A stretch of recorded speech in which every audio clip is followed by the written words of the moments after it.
Welcome or welcome back. This is your curious European friend, and in this video we're going to be looking into 15 geography facts about Canada. I've been looking into the geography of Canada a little bit, but that's probably so much that I still don't know, and I'm quite fascinated by it, so I thought why not look into this video and find out possibly 15 new things that I didn't know yet. And I wonder if maybe if you're from Canada, if you already knew all of them. Let me know in the comments. And without further ado, let's go ahead and get started. Canada is an amazing country that makes up about 1/3 of all of North America. And because it's so vast and spans such a 1/3. I never really thought about it like that. Yeah, Canada's big. large area, it's bound to have some of the most awe-inspiring geography attached to it. So here are 15 of my favorite geography facts about the Great White North. And to kick us off, do you know how many islands Canada has? Canada has more islands than any other country in the world, with an estimated 52,000 named islands. Oh yeah, wait. I think I might have known that. But 52,000 is insane. That's crazy.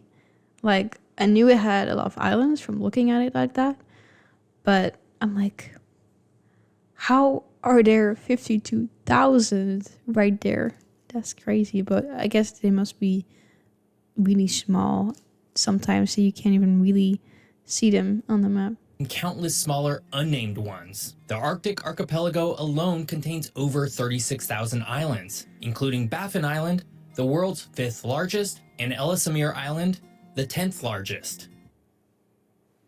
Huh? Wait. It looks like Ellesmere Island is bigger than Baffin Island, right? Or yeah, I don't know. Combined, these islands account for about 15% of Canada's land mass. And they're not all Arctic barren tundras. Canada's islands offer incredible diversity. In the east, Prince Edward Island is known for its rolling farmland and beaches, while in the west, Vancouver Island and Haida Gwaii feature lush rainforests and towering mountains. But unlike island nations such as Indonesia or the Philippines, which are densely populated, Canada's islands are often remote and sparsely inhabited. That's what we've seen in the video last week, I think. Is that I published it last week?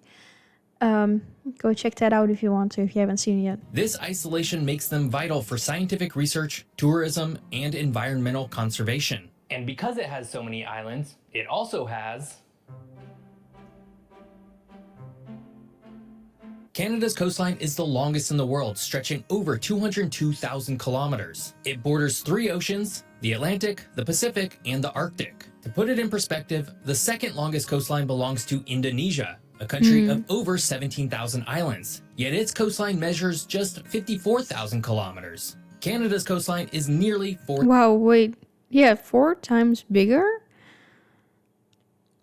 It's crazy how you forget how much coastline Canada has. Maybe also, at least I did, also because of just you associate coastline, or I associate coastline often with beaches and warmth, and that's not what I associate Canada with. So yeah, I often forget that. times longer. This immense length contributes significantly to Canada's economy and biodiversity. The coastlines are home to vital fisheries, particularly for lobster and crab on the Atlantic side and salmon on the Pacific side. The Arctic coastline, though less accessible, is becoming increasingly important with climate change, as melting ice opens potential shipping routes like the Northwest Passage. Canada's extensive coastline also includes famous natural wonders like the Bay of Fundy, known for having the world's highest tides, with some areas rising over 16 meters in a single day. That's crazy. With a coastline this long, it's probably not surprising that Canada is really, really large. Canada covers a vast 9.98 million square kilometers, making it the second largest country on Earth after Russia. It's so large that you could fit the entire European Union into Canada. Wait, yeah, why does Europe look so small compared to Canada? With room to spare. Despite its massive size, Canada... But yeah, that's, wow. I never really thought of it like that. Like all of Europe can fit into Canada. You still have room left. This population is only about 40 million people, meaning it has one of the lowest population densities globally, with only about 4 people per square kilometer, an extremely low amount when you compare it to the United States, which has on average 35 people per square kilometer. This vast expanse of Canada includes towering mountains, expansive prairies, frozen tundra, and dense forests. The Got it all. country's size creates extreme regional diversity, from British Columbia's temperate rainforests to Nunavut's icy Arctic, and from the flat prairies of Saskatchewan all the way to the rocky coast of Newfoundland. Canada's size and overall northernness contributes to harsh winters, which can make living difficult. However, this space also allows Canada to preserve its incredible natural beauty, with over 38 national parks protecting these landscapes. Now, despite having so much space, Canada's people haven't really spread out to occupy it all. Despite Canada's immense size, about 75% of its population lives within 100 miles of the US border. This narrow strip of land accounts for less than... Oh, wait, is that close? I knew most people lived in the south. But only this close. Like 75% of people live this close. 5% of Canada's total area, but it includes cities like Toronto. Let's go back. About 75% of its population lives within 100 miles of the US border. This narrow strip of land accounts for less than 5% of Canada's total area, but it includes cities like Toronto, Vancouver, Montreal, and yeah.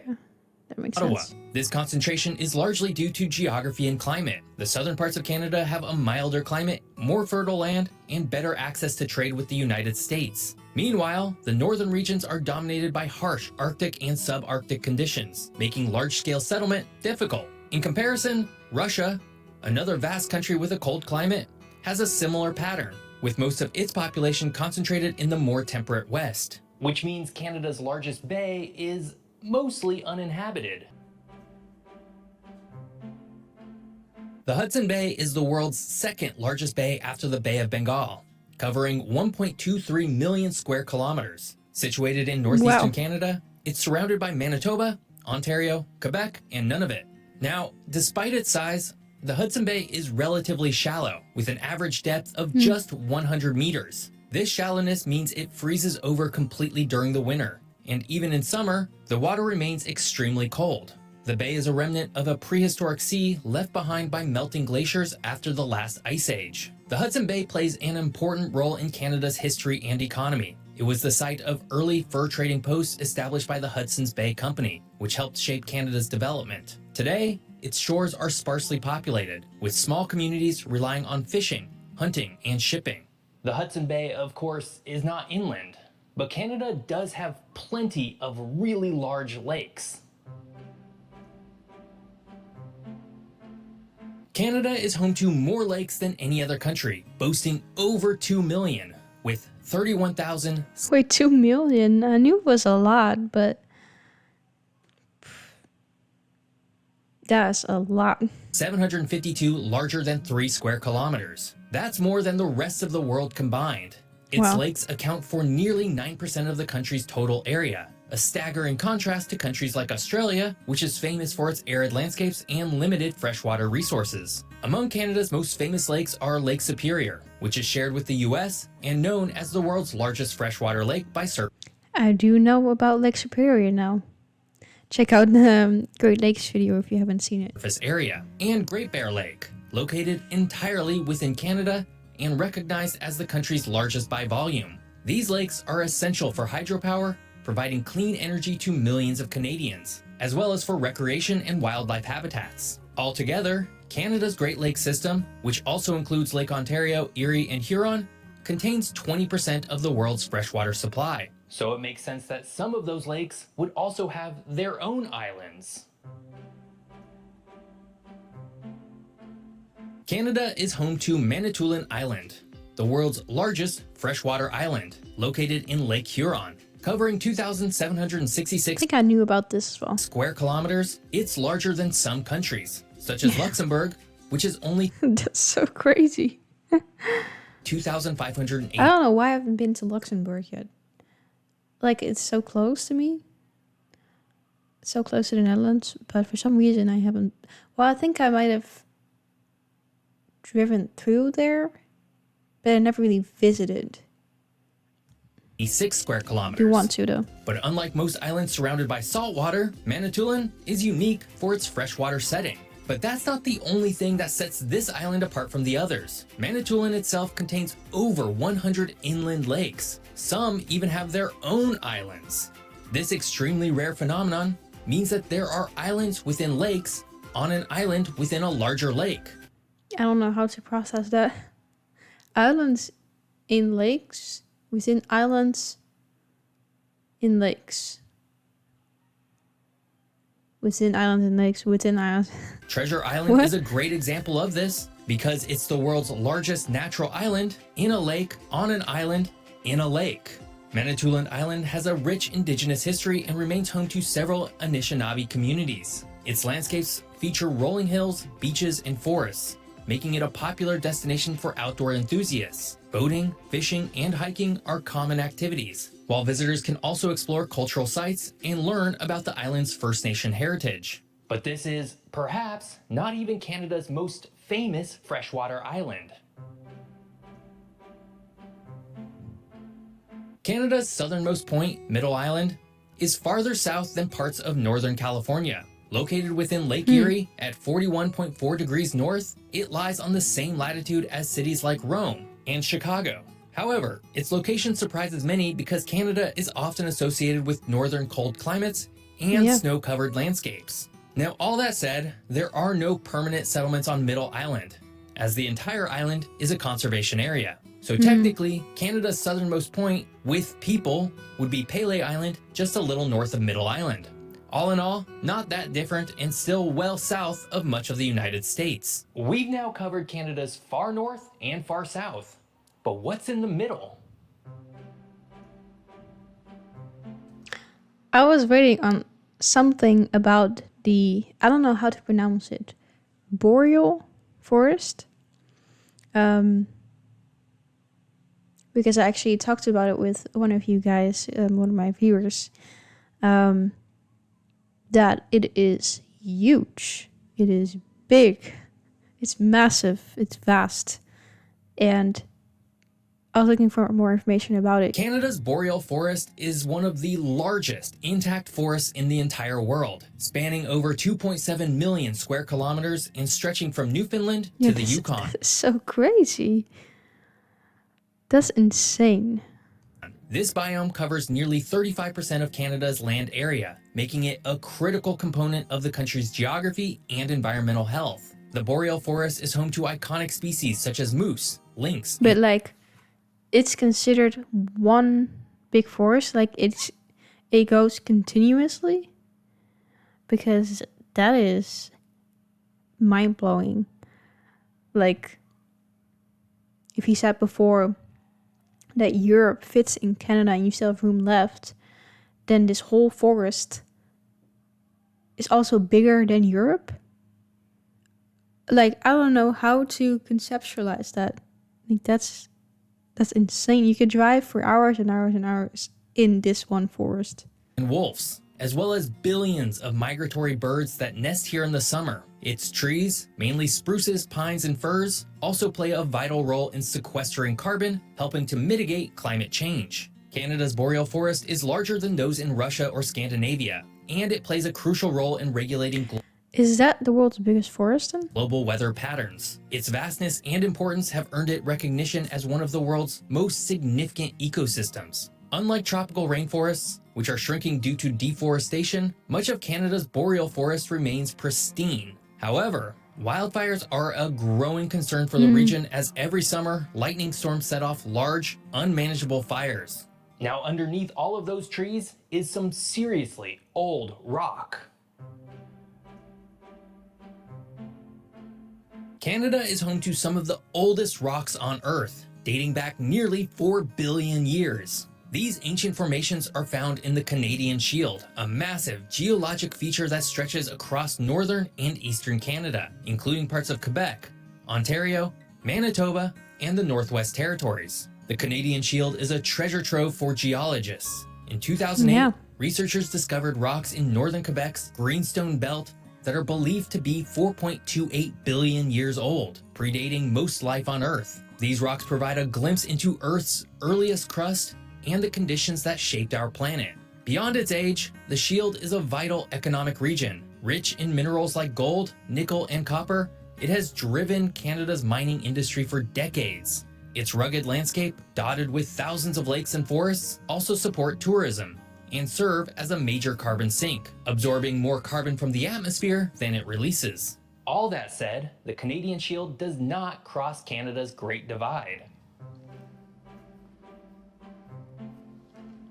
Like with the United States, the Continental Divide runs through Canada's Rocky Mountains, separating the watersheds that flow into the Pacific Ocean from those flowing into the Atlantic Ocean and the Arctic Ocean. The divide stretches from Alaska through Canada, down into the US, and beyond to South America, making it one of the longest hydrological divides in the entire world. In Canada, it's most pronounced in British Columbia and Alberta, where the Rockies create a dramatic natural barrier. Rivers like the Columbia flow west into the Pacific, while the Saskatchewan River system carries water eastward to the Hudson Bay. The divide also plays a role in shaping the ecosystems and weather patterns on either side.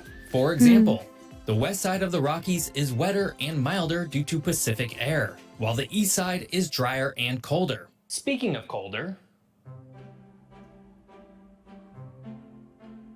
Nunavut, established in 1999, is Canada's largest and newest territory, spanning an enormous 2 million 1999, that's really not that long ago. Square kilometers, almost the size of Mexico. Wow. Despite its size, it has a population of just over 41,000 people, making it one of the least densely populated areas on Earth. I wonder why.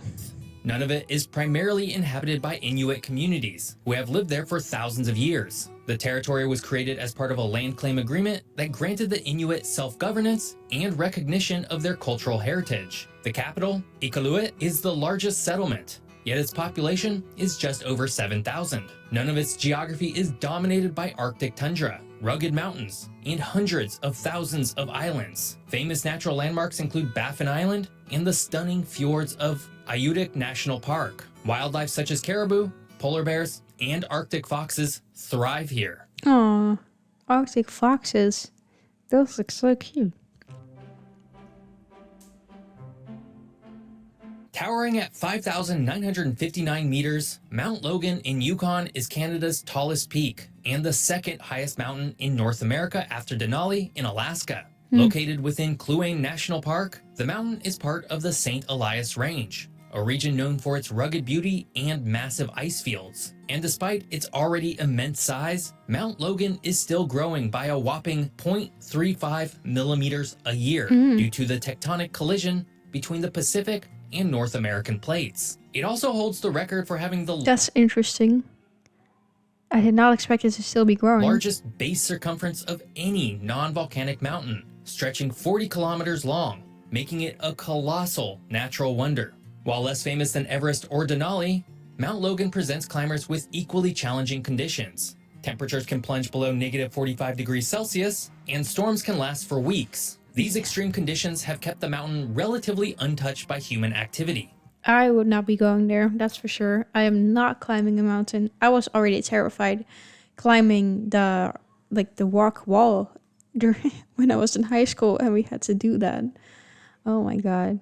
But something that hasn't gone untouched is Canada's vast oil reserves. This might sound surprising, but Canada ranks among the world's top oil producers, holding the third largest proven oil reserves globally after Venezuela and Saudi Arabia. Oh, I was just gonna ask who are the first and second. Most of Canada's oil is found in the Athabasca oil sands in Alberta, a vast area containing an estimated 165 billion barrels of recoverable oil. But unlike conventional oil reserves, much of Canada's oil is in the form of bitumen, a heavy, viscous form of crude oil that requires extensive processing. The oil sands have been both an economic boon and an environmental challenge. Alberta's oil industry generates billions in revenue and supports thousands of jobs, but it's also criticized for its high carbon emissions and impact on local ecosystems. Canada's oil exports are primarily sent to the United States, making it the largest foreign supplier to the US. Despite this, Canada's oil industry faces challenging in diversifying its markets, as pipeline expansions like the Trans Mountain Project face political and environmental hurdles. Finally, Canada spans 6 primary time zones. Wait, yeah, I wondered about this, like how many different time zones there were. So I'm glad he brought this up, but 6 primary time zones.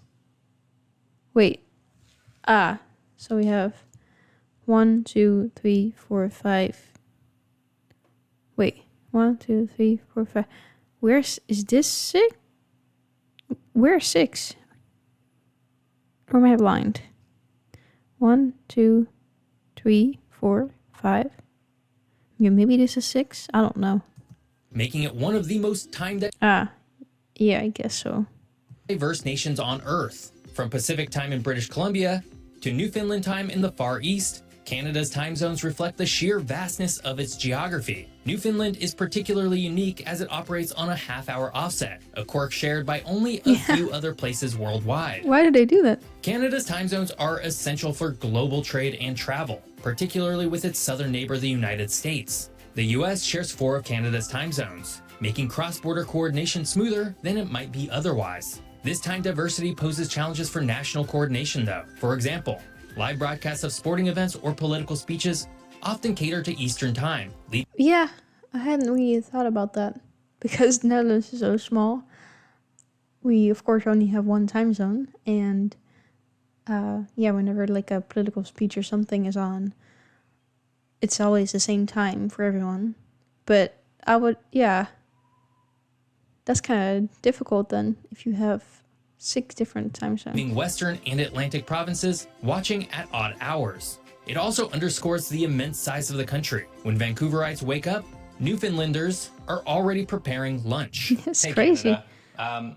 I'm going off script here just a little bit because there's some really wild things happening in our world right now, particularly between the United States and, of course, your own country. I just want to take a minute to reaffirm that I love Canada. In fact, in many ways, it's my very favorite country. I'm a Pacific Northwest person through and through, but in terms of actual countries, Canada is probably the place that I would most feel at home. I get that there's a lot of anxiety floating around based on a lot of things that are being said by world leaders who have no reason to say those things. And I understand that a lot of Canadians are feeling a lot of distrust and hurt by the way that their former friend, the United States, is talking about them. I guess all that I can say at this moment in time is that I fully believe in a free and independent Canada. I love Canada, and if I have anything to say in the matter, Canada will remain free forever. I hope you guys enjoyed this. Yeah, of course. I support all of that.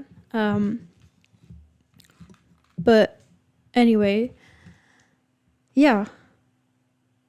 I learned a lot of things that I had not thought about, but also a lot of things that I was like wondering about and thinking how I think like a lot of times I have these random thoughts like, oh, how would this be in Canada or this there, or and then I kind of forget about them, so I don't look them up yet. But then I am really glad to be watching these videos, and I'm like, oh yeah, I was thinking about that and how that is. So yeah, it was very interesting to see. So for example, with the time zones, I was thinking, because sometimes I make a community post or something, and then I'm like, I don't really know whether to say, or like expect you to be waking up, like if it's morning there, if it's midday or evening or night. But yeah, just thinking about that sometimes. So yeah, now I know there's 6 different time zones, And also, yeah, one thing that stood out to me as well is the forest and just how big Canada is in general. Like, Europe fits in there, and you can still fit other countries in there. That's just crazy. I don't think I will fully understand just how crazy or how big Canada is. But yeah, I hope you liked watching this video too, and I hope to see you in the next one very, very soon.